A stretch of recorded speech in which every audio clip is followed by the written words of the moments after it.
প্রশ্ন হলো কোন অলির মাজারে মহিলা শিল্পী দিয়ে যদি অলির শান গামানো কতটুকু ইসলাম সম্মত আছে?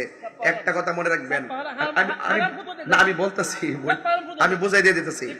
এই যে আমরা যে সুন্নি, শুনেন, আমরা আহলে সুন্নাত ওয়াল জামাত কিনা, এই দেশে যত সুন্নি মাহফিল করছি আমি এবং সৈয়দ জুবাইর কামাল পীর সাহেব হুজুরে, আমরা এই অঞ্চলটার ভিতরে যে সুন্নিয়তের বিরাজ করতেছি, এই দেশে সুন্নিয়তটা সঠিকভাবে ওয়াজ মাহফিলের মাধ্যমে আমরাই প্রচার করে আসছি, কথা ঠিক কিনা?